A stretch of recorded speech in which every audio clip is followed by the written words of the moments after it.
There's only one roast from Germany that's my absolute favorite. It's juicy, it's fall apart tender, and it has crackling skin. Yes, it's Eisbein. Wow. Thanks to Kamado Joe for sponsoring this episode. Eisbein is probably the roast with the weirdest German name. Why would you call it Eisbein? What's ice got to do with it? Seriously, I'm asking in German. If you know, please let me know. Because all I know is it tastes freaking delicious. If you've ever been to Germany, you got these kind of hole-in-the-wall places. Walls filled with rotisserie, just rotating around for hours and hours, turning crisp. But did you know that there's also like a fancy restaurant version of it? Now, of course, we're not gonna go either way. We're gonna go in between, something that you can make at home.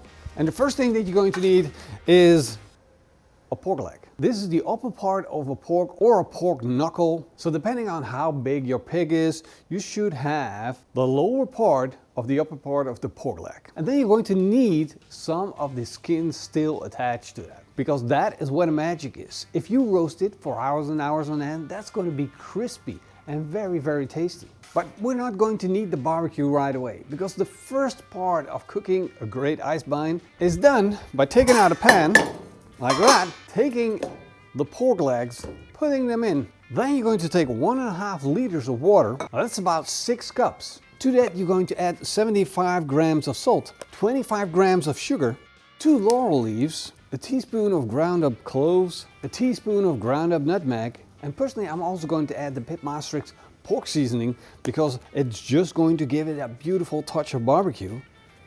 About 2 tablespoons worth of it. Mix that up.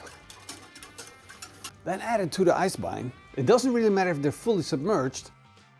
Put the lid on, fire up a burner, and bring the Eisbein to a boil. And once you got that slow simmer going on, you're going to let it sit for 2.5 hours. After 2.5 hours, they'll look like this.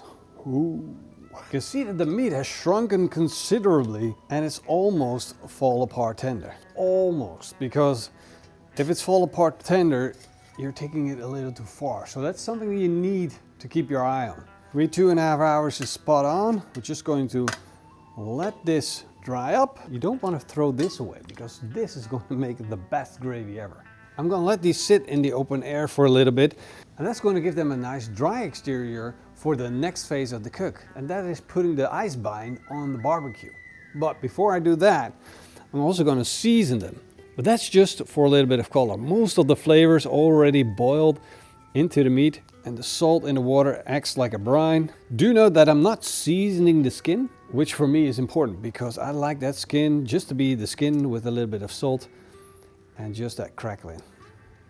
To fire up the barbecue, I'm going to remove the grill grates and the heat deflectors, add a fresh batch of charcoal to it, put the heat deflector and the grill grates back, close the lid, hit the ignition button, set the temperature to roast at about 200 degrees Celsius. As you can hear from the beep, the barbecue is up to temperature. We're gonna acknowledge, I'm gonna close the lid to about the first stripe. That's gonna keep it up to temperature. And now I'm going to put the Eisbein in the barbecue. This is gonna be hot. Carefully put it in. There we go. This is gonna go fast.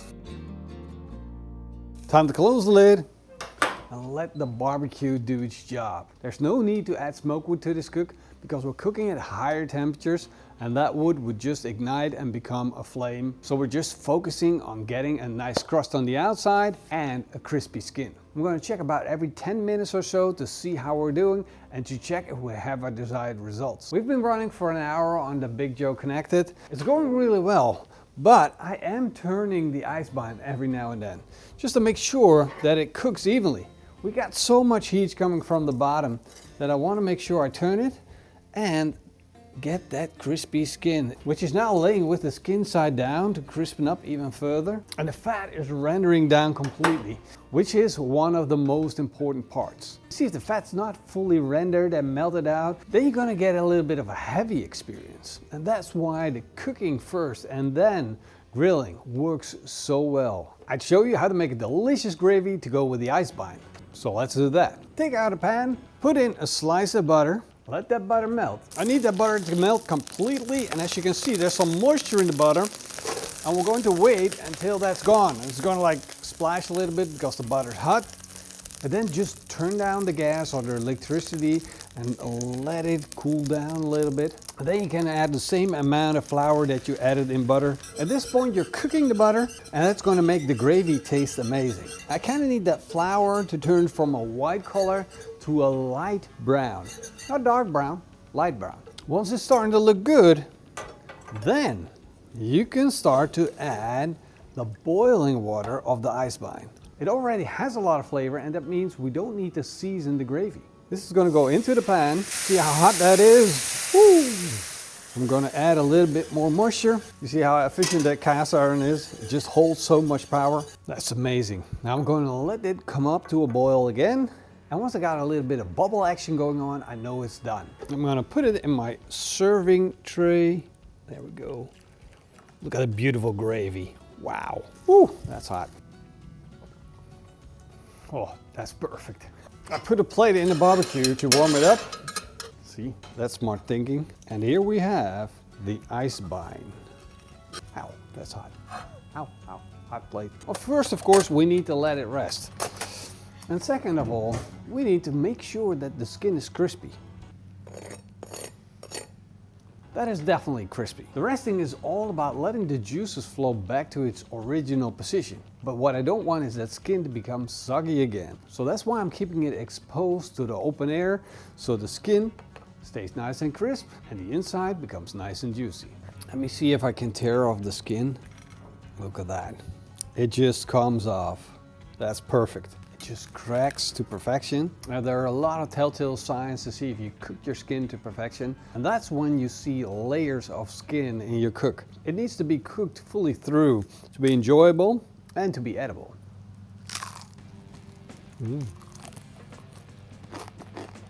Wow, this is why I love German cooking so much. I don't understand why we don't do this in the Netherlands. Now let's see how the bones are doing. Ta-da! You just pop them out. Meat comes clean off the bone.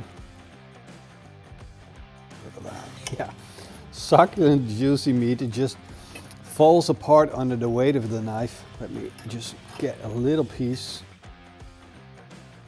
Now, of course, I gotta have a little bit of gravy on top of this. Cheers, guys. If you're planning your next cook, then now you know what you need to make. Eisbein. There it is. Eisbein is the bomb. You need to put it on your short list.